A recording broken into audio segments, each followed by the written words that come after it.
Fala galera, tudo bom com vocês? Professor Davi Elisiário aqui, diretamente do Vírus Cursinho, para passar uma aula exclusivamente para vocês, tá certo?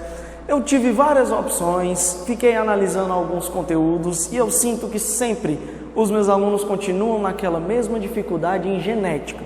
Para isso, tem algumas características básicas da genética que a gente precisa repassar, como por exemplo as leis de Mendel. Então, na nossa aula de hoje, quero repassar com vocês os experimentos de Mendel, principalmente aqueles experimentos que levaram ele à primeira lei. Por que, Davi, a primeira lei? Ela é a lei mais fundamental. Você compreendendo a primeira lei, a segunda lei se torna muito mais fácil, as exceções da primeira lei se tornam muito simples e até mesmo a herança sanguínea fica muito mais simples, tá certo? Então, na nossa aula de hoje, o nosso objetivo é analisar os experimentos de Mendel e definirmos a primeira lei, tá bom? Vamos lá, vamos iniciar. Primeiro de tudo, Mendel era um monge, tá certo? Mendel, quando propôs as suas ideias, quando fez as suas pesquisas, Mendel, ele estava faltando uma coisa, o que fazer. Mendel não tinha o que fazer, porque o cara ia estudar ervilha, sinceramente.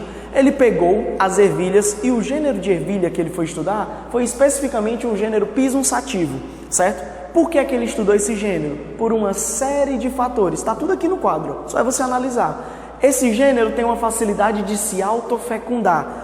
Davi, o que seria a autofecundação? Eu posso pegar uma flor dessa ervilha, pegar a parte masculina e a parte feminina e fecundar ela mesma. Então eu posso fazer isso com qualquer outra ervilha desse grupo. Então eu posso pegar a flor dessa, polinizar essa. Posso pegar a flor dessa, polinizar essa. E sim, Mendel passou 10 anos polinizando a ervilha. Tá vendo porque é que eu disse que ele não tinha o que fazer? Pronto, é porque a maior parte do tempo da pesquisa dele, ele passou fecundando. Ele passou fazendo com que o pólen de uma planta e outra seja trocado. Mas beleza, quando essa planta consegue ser fecundada, ela tem uma prole enorme. Então eu tenho uma gama de indivíduos muito maior. Além da prole muito grande, ela é de fácil cultivo. Qualquer pessoa consegue cultivar ervilhas com um solo mesmo que ele não tenha tantos nutrientes. Então Mendel teve essa possibilidade a mais de conseguir utilizar elas. O ciclo de vida das ervilhas é rápido. Com pouco tempo, ela já está produzindo novos indivíduos e Mendel pôde analisar isso. Beleza, Davi. Mas o importante da genética não é ele ter usado a ervilha, é o que os resultados dessa pesquisa com ervilha nos trouxeram. É isso mesmo, mas eu preciso identificar com vocês como foi esse experimento, tá certo? Precisamos analisar como foi esse experimento. Vem para cá, ó. Vem analisar comigo. Você sabe que Mendel analisou características nas ervilhas que eram fundamentais, como por exemplo características de textura, se ela era lisa ou rugosa, características como a cor, se ela era verde ou amarela, características como a baga, se ela era inflada ou constricta. Então Mendel analisou várias coisas. Para a primeira lei, eu quero uma característica só, tá bom? Bota na tua cabeça que para a primeira lei eu quero uma característica só. Eu escolhi para trabalhar com você hoje a característica textura. Mendel pegou ervilhas lisas e fez assim, vou cruzar as ervilhas lisas até que só venham ervilhas lisas, certo? Preste atenção, ele cruzou a ervilha lisa até que só viesse a ervilha lisa. Então ele pegou essa ervilha lisa aqui, cruzou ela, passou 2 anos cruzando essas ervilhas e quando ele cruzava essa ervilha lisa com outra lisa, só vinha lisa. Perfeito, para Mendel isso foi uma parte fundamental. Aí ele fez a mesma coisa com as ervilhas rugosas.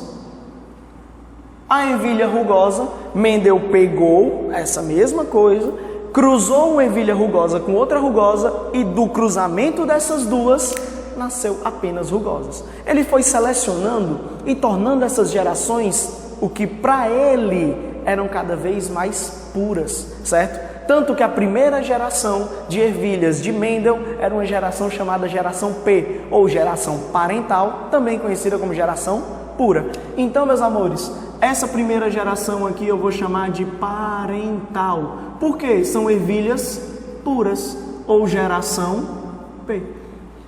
Beleza? Percebeu?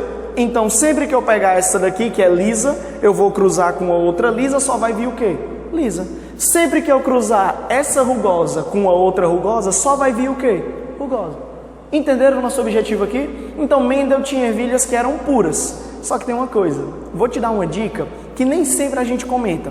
Mendel queria provar que na natureza as características não são perdidas ao longo do tempo e não sofrem mistura. Vou repetir. Mendel queria provar que na natureza as características não são perdidas ao longo do tempo e também não sofrem mistura. Não é que tem uma característica aqui com essa outra que vai somar e dar uma terceira. Não. Ele queria provar que elas são separadas e que elas não podem ser perdidas ao longo do tempo. Olha que coisa incrível. Mendel pegou, cruzou essa ervilha que era lisa com essa ervilha que era rugosa. Aí ele, caramba, vou descobrir muita coisa agora. Amores, o que é que vocês acham que veio? Veio lisa? Veio só rugosa? Ou veio lisa e rugosa? Geralmente quando eu pergunto isso fica um incógnito na cabeça do meu aluno, né? Não, Davi, veio lisa e rugosa. Aí que está a decepção de Mendel. Todas as ervilhas desse primeiro cruzamento foram 100% lisas. Tu lembra que eu acabei de falar? Que Mendel queria provar que as características não são perdidas? Pois é, olha o que aconteceu. Cadê a rugosa? Desapareceu? O que foi? Ele perdeu. Nesse momento, Jesus chorou. Eu tenho certeza que ele chorou no banho nesse momento. Mendel passou 2 anos cruzando essas ervilhas para ter geração pura. Quando ele fez o cruzamento derradeiro, o cruzamento que era necessário, a característica foi perdida. Nossa, toda a pesquisa dele foi quase pro lixo. Aí ele teve uma análise crítica e ele pensou assim: pera, as ervilhas conseguem se autofecundar. E se eu pegasse essa ervilha e fizesse uma autofecundação? Então, nesse processo de autofecundação, eu posso descobrir alguma inovação dessas características. Isso foi, muito provavelmente, a ideia mais incrível de Mendel. A primeira geração, após as primeiras ervilhas puras, é chamada de primeira geração de filhos, ou primeira prole. A gente chama de geração F1, certo? Essa é a geração F1. A geração F1 de Mendel era 100% lisa. E o que foi que ele fez? Ele cruzou uma ervilha de geração F1 com uma outra ervilha de geração F1. E amores, por incrível que pareça, Mendel teve uma das maiores descobertas da face da Terra, principalmente para a biologia. Muito provavelmente essa descoberta que mudou a história da humanidade, tá certo? Como, Davi? Ele percebeu que quando eu cruzava esses 2 tipos de ervilhas aqui, sempre saía uma proporção, onde uma ervilha era lisa, a outra ervilha era também lisa, tinha mais uma ervilha lisa, e por último, aparecia a pobre de uma ervilha rugosa. Jesus! Surgiu uma ervilha rugosa do nada. Só que para Mendel foi bom. Tu lembra? Ele queria provar que as características não são perdidas. Olha o que a ervilha rugosa fez. Saltou uma geração. Ela simplesmente pulou uma geração. Para Mendel isso foi incrível. E ele conseguiu perceber uma coisa. Peraí. Saltou uma geração? Tem como eu explicar como isso aconteceu? Eu sei que você já estudou genética anteriormente. Se você está assistindo essa videoaula, você já estudou anteriormente. Você sabe que existe uma coisa chamada alelo. O alelo é a parte mais importante do genótipo. Ele quem vai definir a nossa característica. Mendel, na sua primeira lei, ele diz que toda característica tem que ter quantos fatores? 2. Davi, o que são esses fatores? Os alelos. Toda característica tem que ter 2 alelos. Ela tem que ser determinada por 2 alelos. A textura na ervilha tem que ter 2 alelos, tá certo? Galera, esses 2 alelos, por incrível que pareça, olha que noção incrível. Um vem de pai e outro vem de mãe. Só isso que ele descobriu. Que você é a pior parte do seu pai, a pior parte da sua mãe para formar você. É só isso. Tô brincando, viu, gente? Basicamente, Mendel percebeu que sempre eu tenho 50% do material genético de cada um dos indivíduos parentais. Então, vamos lá. Esse cara aqui tem 2 alelos. Esse cara aqui também tem 2 alelos. Só que esse bonitinho aqui tem a característica desse primeiro. Então, Mendel falou que um alelo domina o outro. É o alelo que a gente chama de quê? Dominante. Olha como fica. Esse cara vai ser azão. Esse cara vai ser azinho. Amores, a geração que Mendel falou que era uma geração pura é o homozigoto. Aqui é um homozigoto dominante, aqui um homozigoto recessivo. Só que, calma, você lembra que você vai receber metade das características de cada parental? Um de pai e outro de mãe? Pronto, 50% do seu material genético vem daqui, 50% daqui. Esse cara aqui só tem um alelo para doar. É o azão. Então ele só vai doar quem? Azão. Esse cara aqui só tem um alelo para doar, azinho. Então ele vai doar quem? Azinho. Esse doou azão, esse doou azinho, esse aqui vai ser o quê? Azão, azinho. Lembra que tem um que domina o outro? O azão não é dominante, então ele inibe a presença do recessivo. Entendeu por que aqui do primeiro cruzamento veio 100% lisa? Por quê? Porque simplesmente a presença do azão inibe a presença do alelo recessivo, o azinho. Por isso que eles vieram todas lisas, certo? Então, beleza, perfeito, lindo, maravilhoso. Olha o que nós vamos fazer agora, uma autofecundação. Eu vou pegar esse cara cruzando com ele mesmo. Então eu tenho azão, azinho, cruzando com azão, azinho. Epa! Esse cara aqui, se ele for doar gametas para os filhos, ele pode doar o azão e o azinho. Concordam comigo? Se esse cara for doar gameta, ele pode doar tanto azão quanto azinho. Olha que perfeito. Pode doar azão, pode doar azinho. Olha desse outro lado aqui, ó. Pode doar azão, pode doar azinho. Opa, eu tenho todas as possibilidades a serem analisadas. Sabe o que é que a gente vai fazer agora? A gente vai cruzar com todas as possibilidades. É aqui que entra uma das regras mais incríveis da genética, certo? A regra das probabilidades. Olha o que eu vou fazer. Eu tenho uma maneira mais simples, que é a maneira da distributiva, que nós conhecemos lá na matemática, tá certo? Aonde o que nós temos?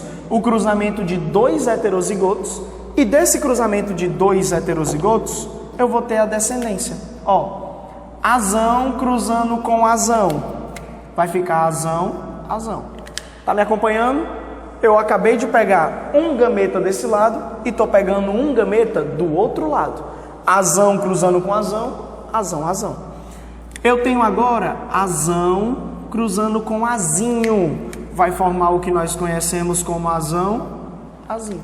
Meu amor, tá dando para você acompanhar comigo que esse indivíduo que é azão, azinho, ele acabou de ser formado e se zerou. Ele fechou todas as probabilidades para o primeiro gameta. Todas as probabilidades para o primeiro gameta foram completas, ó.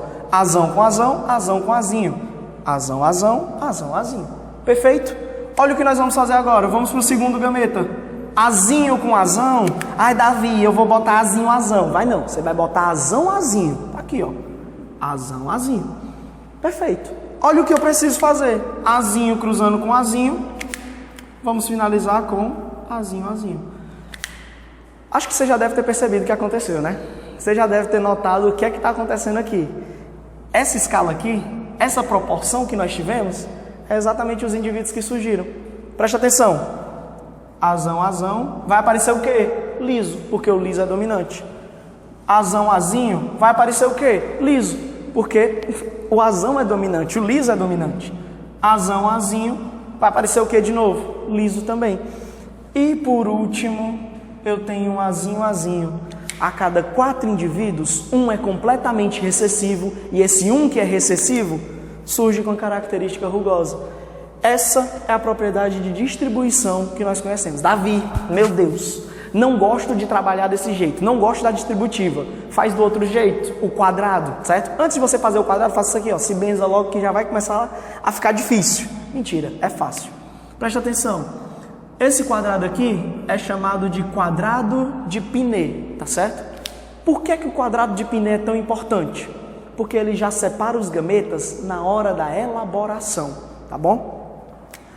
Azão, azinho. Isso aqui, eu já estou colocando esse indivíduo. Esse indivíduo, eu estou botando na primeira linha, separando os seus gametas, azão e azinho. O outro indivíduo, eu vou colocar nessa coluna, separando azão e azinho.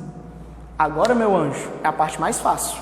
Eu vou juntar essa linha com essa coluna. Ficando como, Davi? Sempre azão com azão.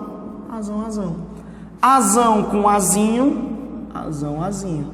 Azinho com azão, azão, azinho. Azinho com azinho, azinho, azinho. Pronto, meus amores. Acabamos de fazer a distributiva. Pera. Não importa a ordem que você fez, não importa como você fez. Percebeu que a gente chegou no mesmo resultado? Eu não quero saber como você vai elaborar. Se você vai elaborar pela distributiva, se você vai elaborar pelo quadrado de Pinet, tanto faz. Você vai chegar no mesmo resultado. O resultado é o quê? A proporção mendeliana que nós estamos apresentando aqui, certo? Essa proporção mendeliana vai seguir qual padrão, Davi? Para genótipo, certo? O que é que ela vai nos trazer? O genótipo da proporção mendeliana é um homozigoto dominante, sempre vai ter um homozigoto dominante. Detalhe, isso eu estou falando que vai acontecer de um cruzamento de dois heterozigotos. Quando dois heterozigotos se cruzam, um que vai sair vai ser um homozigoto dominante. Dois vão ser chamados de heterozigotos.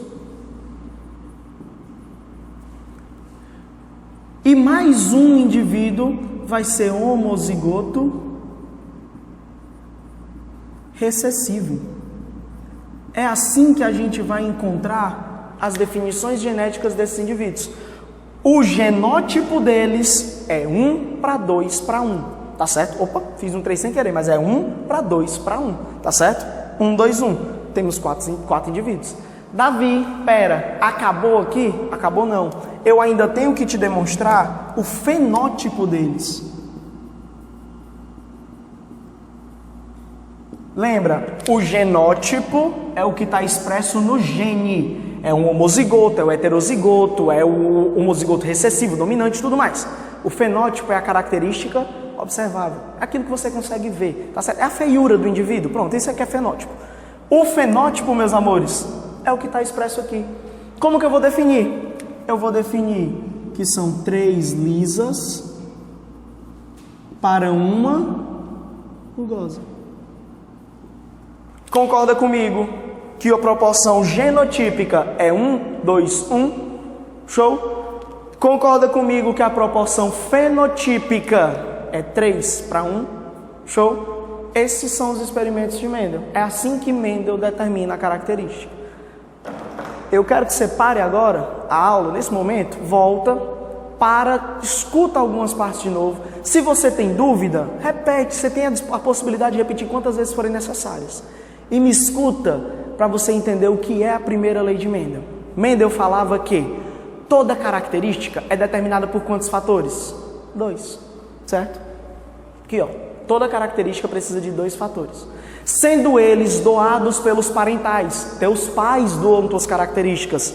Só que cada qual doa um desses fatores. Cada parental doa um alelo. Esse doou um, esse doou um.